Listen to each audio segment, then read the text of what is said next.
Ku murongo wa telefone ndi kumwe na mugenzi wanjye n'umunyamakuru yahoze akora ahangaha yitwa Niyonizera Ogi waramutse. Ikaze mu kiganiro Isangano ry'umunsi. Wari nk'umuntu aheruka kukumva mu myaka myinshi yashize ari kuvuga uyu muntu agiye. Iyo byose kibavuga arahari. Utundi tuntu mugiyemo ariko tutari kurikirana itangazamakuru. Ndahari. Aha. Uyu munsi radio iri kwizihiza isabukuru y'imyaka 15. Ariko nyine uyu munsi nk'abantu bahari ugereranije n'abantu radio yatangiranye abenshi ntago bahari uyu munsi. Ariko umurage w'abantu bayitangiye uracyahari. Uri mu bantu nzi bagiye batangiza ibiganiro hano, amakingo menshi ari bawo ijwi ryawe n'ibindi bitandukanye. Hanyuma ndashaka kukubaza ni biki wibuka cyane radio Isangano igitangira mu gihe cyawe, cyane cyane nka radio y'abaturage yarije kuvugira hano mu karere ka Karongi bwa mbere?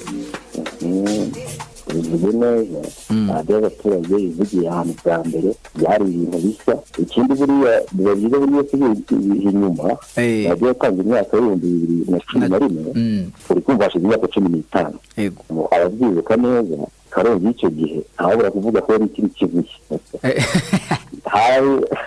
hari ahantu hataratera imbere byumvikane ko ku kintu cya communication cyangwa se cy'itumanaho hari hasi. Haba kugenda abantu bakoreshaga ingendo abantu bakora na kaburimbo yari ihari n'ibyo yari ihari nayo ni ukubitwa ko yari ihari ingendo byari bigoye. Ariko by'umwihariko turi kuvuga kuri radio ikintu cyo gufatisha andi maradiyo cyari ikibazo. Ni nacyo kintu cyatumye maradiyo kuko yaje mu ntego zo gufasha abantu gutera imbere kuko radio ni igikoresho cy'iterambere. Rero ikintu cyari gishya cy'igikoresho cy'iterambere kandi bizwi n'umumaro wacyo no kuvuga ngo yari intambwe nshya y'iterambere.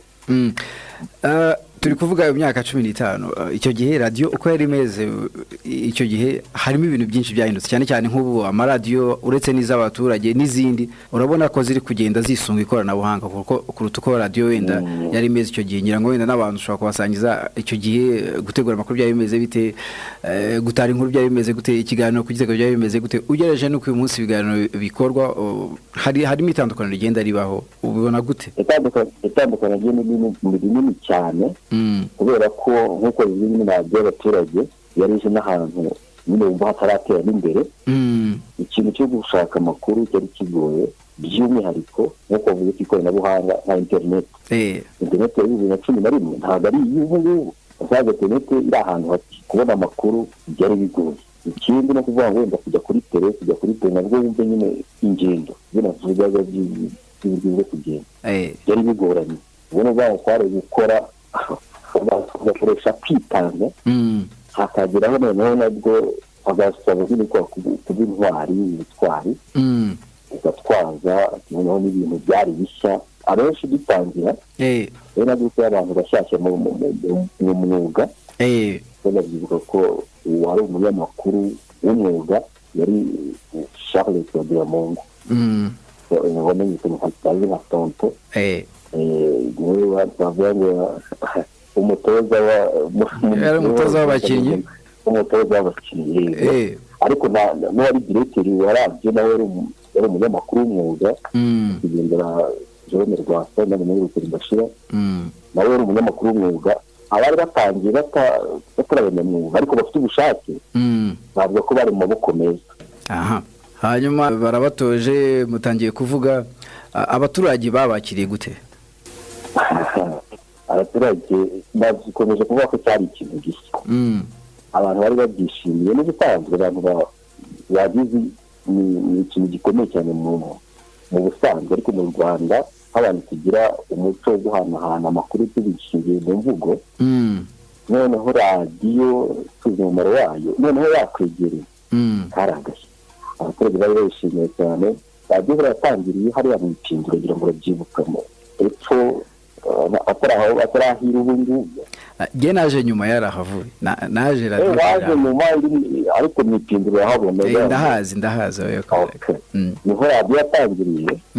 Hari akantu twavuga ngo ni nk'akabaraza kari imbere. Yego habaga hari abaturage batonze imirongo abashe kuyisura wenda ngo baje kureba abanyamakuru cyangwa na radiyo uburyo ikora na gahunda zayo z'abaturage bidagadura nka gahunda y'intashyo wasaga agira ngo nko kubyikorera ahazaga ugasanga bagenda kumva niba abaturage bari barateguye ukuntu radiyo zikora ku buryo ushobora no gusanga uri gufasha n'umuturage kwandika tubura ashaka gutashya ndi mukandika ni igisobanuro cy'ukuntu abantu bari bishimiye radiyo bashaka no kuyikoresha kuyifashisha wenda ikintu cyari gihari wenda bumva kibanza se ni gutashya kandi birumvikana radiyo yagiraga n'ahantu henshi wenda niba umuntu wawe wo hirya mu kandi karere yumvise wamutahije kari agashya tuyumvise ko twamutahije kuri radiyo iri iwacu mu karere ka Karongi. Yego imyaka irihiritse wa mbere wa kabiri wa gatatu iragenda imwe iraza indi irataha. Wowe mu gihe cyawe ukora kuri radiyo ni ikihe kiganiro cyangwa nka interview waba warahaye umuntu na n'uyu munsi wishimira ko icyo kiganiro cyabayeho wenda cyagize ikintu gihindura haba kuri wowe cyangwa se no ku bandi bantu? Ikintu gihari nanjye ubwanjye ntangira kuri radiyo usanga itangiranye nayo nanjye nari mushya n'itangazamakuru by'umwihariko rya radiyo ikintu icyo ari cyo cyose umuntu yakoraga ukumva abaturage barakishimiye baragushimisha cyangwa se n'uwo mukoranye akabyishimira ndibuka kuko nyine radiyo bari batubwiye ngo by'abaturage mufungure amarembo abantu bazi bajye baza nta protokole nyinshi.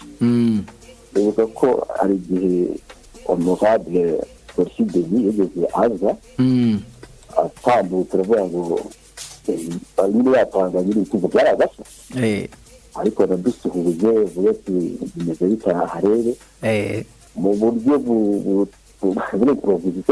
uburyo butunguranye mwakira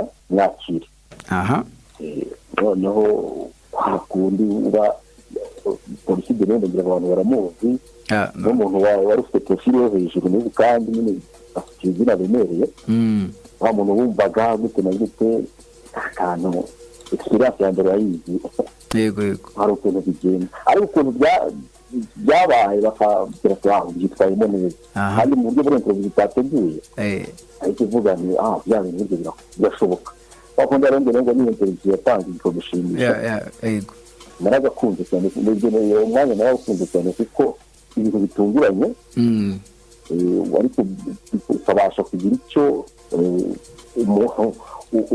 umukino w'ivanga umukuramo cyangwa se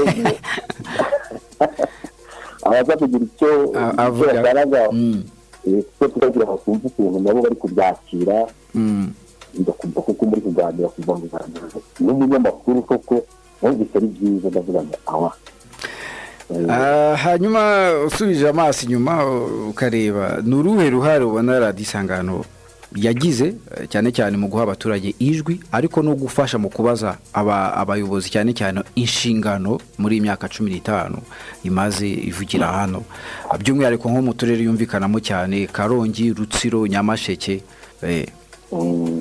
Nibyo ikintu cya mbere mu ntego za radiyo hari uguhugura hari kumenyesha abantu amakuru no kubafasha kwidagadura ariko byose hamwe bitukubira mu kintu twavuga ngo ni ubuvugizi. Yego radiyo ni umuvugizi, radiyo ni umuhuza.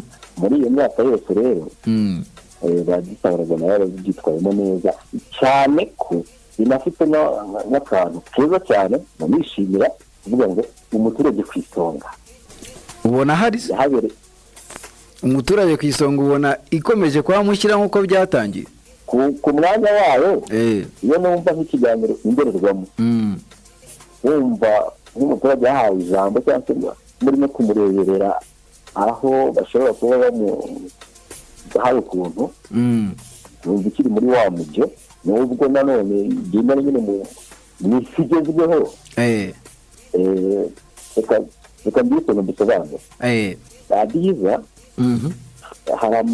hari ikibazo cy'uko hari amakuru atahagera kubera n'imiterere y'igihugu cyacu cy'imisozi. Yego n'igice by'umwihariko radiyo Isangano ivugiramo intara y'Iburengerazuba n'intara buri ifite imisozi miremire kandi ubwo burebure cyangwa se iyo relief igira ingaruka ku bijyanye n'uburyo amajwi cyane cyane y'amaradiyo ashobora kugira ahantu runaka. wasanga rero utazi iby'ahandi ariko radiyo isanganiro yaje izana iby'ahandi imenyesha iby'ahandi biba aho ukundi ahandi kuntu ubuzima bumeze ariko gukura mu bwigunge ariko aho bigeze ubu kuko yagaragaje ko ari platform cyangwa se ari urubuga umuturage nawe ni igihe cyo noneho cyo kuvuga ngo nanjye noneho bambwirire baratubwiye tugira iby'ahandi noneho bambwirire umuturage maze imyaka 15 aherekejwe hari ibyo yigishijwe hari ibyo yamenye hari ibyo yagezeho ubwo rero iki gihe kirageze niyo radiyo aho ngaho muri uko kuvuganira umuturage no mu nzego zo kuvuga ngo yerekeze imiyoborere myiza yerekeze umuturage ariko hari akantu keza cyane kugeza rero kuko ngo byikoreye radiyo kubera urubuga umuturage abyikoreye ngira ngo none nk'umuntu wahoze ukora hano niyihe nama watanga ku ikipe y'abanyamakuru dufite uyu munsi mu gihe turi kuvuga ko radiyo imaze imyaka 15 ishinzwe ndetse ukurikije nuko ibihe ubona bimeze ibyo bita ngo ni trend mu ndimi z'amahanga? Inama cyambere cyo navuga ngo kurashe cyangwa se mukomerezaho kubera ko ishobora umwana mwiza wo kuba utangira abenge kuko akantu bajya bavuga ngo utagusya abita umumaro.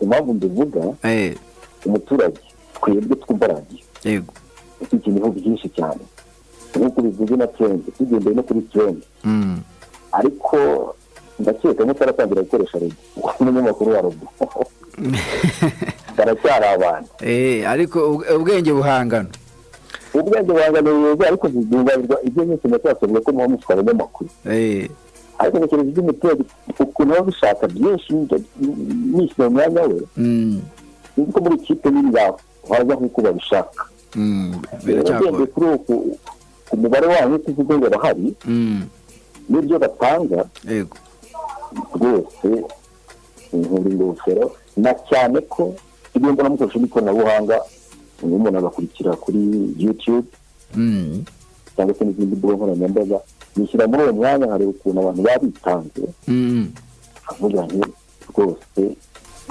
iyo navuga ngo bamise kimwe muri kuri Rwanda ariko mushobora korohereza abaturage batugejeje reka noneho natwe tukitawenda mubaheza ariko ndiko atari umeze mu gihe muvuga ngo umuturage kwisonga twebwe umuturage kwisonga n'umuturage kwisonga kuko nk'ubu mu bantu batara amakuru habamo abantu bitwa batanguha kandi n'abaturage basanzwe bahuguye gukora inkuru bashobora kuduha inkuru kandi ziba zimeze neza kugeza ubu ko abatanguha nibo bambasaderi oya abatanguha harimo abahoze ari abambasaderi noneho bahabwa amahugurwa yihariye yo gutara inkuru ku buryo barazikorera barazitarira bakazohereza byiza cyane urumva ko ni kwa kumwe n'abagiye y'umuturage kuko iracyanyishira ku isonga ikanavuga iti nawe urumva ko byabaye n'umwuga urumva ko mukiri wa muri wa murongo ariko ubwo umuturage ntabwo arikira kuri ngo gusaba arenda kugerera adiye yego dufite abantu bari bikorera ngira ngo reka ngushimire ku mwanya waduhaye muri iki kutuha urwo rugendo rwa radiyo Isangano ko yatangiye no kuyibona uyu munsi. Yego nanjye reka mbashimire mbifurize umunsi mwiza mukomeze mwamamare mu ruhando rw'abandi mukomeze mutere imbere turabifuriza kuramba. Urakoze cyane Ogi.